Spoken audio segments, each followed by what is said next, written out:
we come to a place where we're ready to change. And we're told through the 12-step process that in order to begin that change, we have to admit something. There's an admittance. And we admit, in the old languaging, the traditional languaging, we admit our powerlessness and our unmanageability.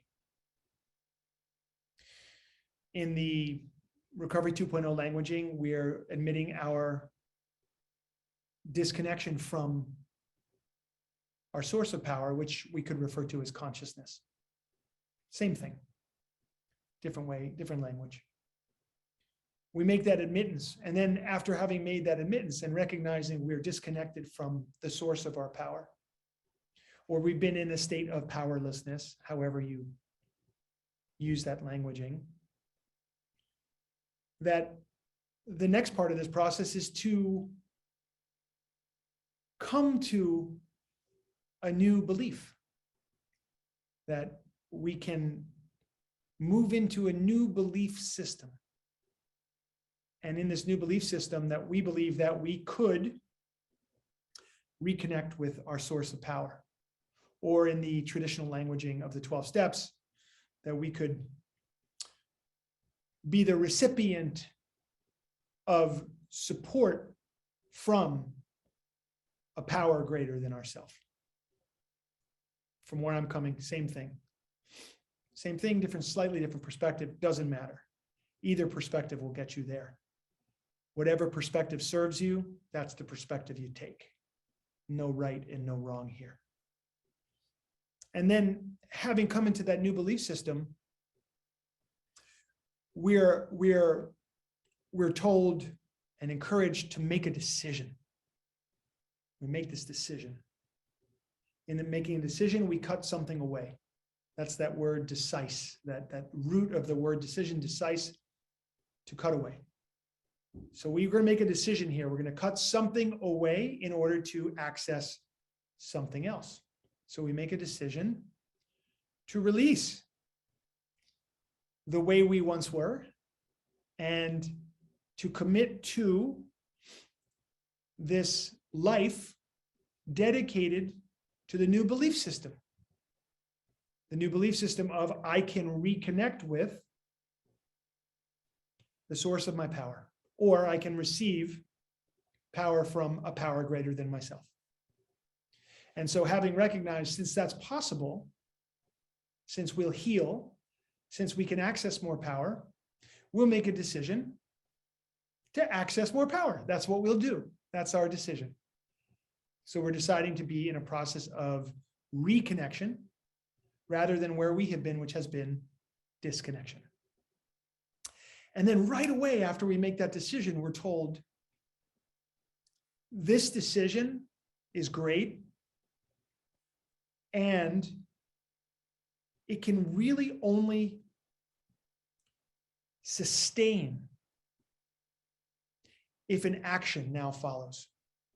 So having made that decision, now we have to take an action. And that action, of course, is to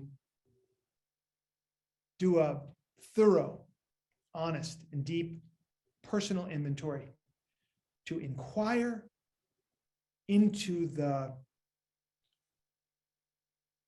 aspects of our life which have held us in this state of disconnection. And the way we're asked to make that inventory is to look at life through the lens of our resentments.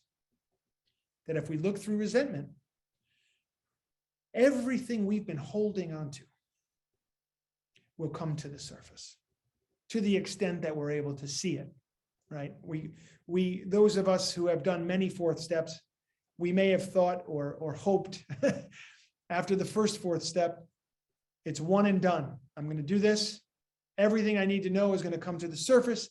I'll be done with that. I'll move on. And now I'm cured. Everything's cool. And of course, we recognize that that's not exactly how things go here on planet Earth in these bodies. And our experiences have shown us that we know what we know.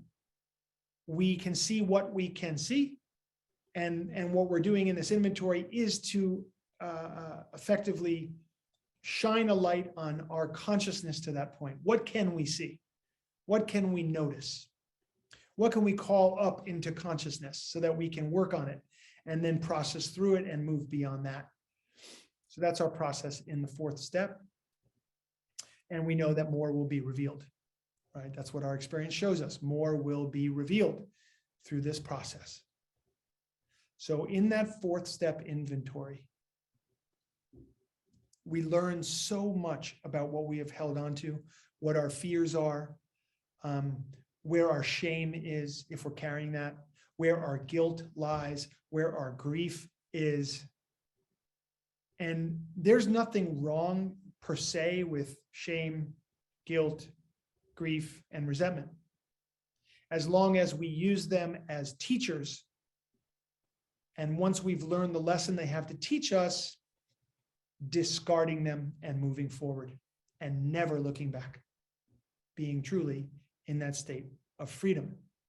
So the fourth step allows us this process of unearthing where we've held on to things that have kept us in a state of disconnection and disconnected from power, disconnected from higher power, disconnected from consciousness itself.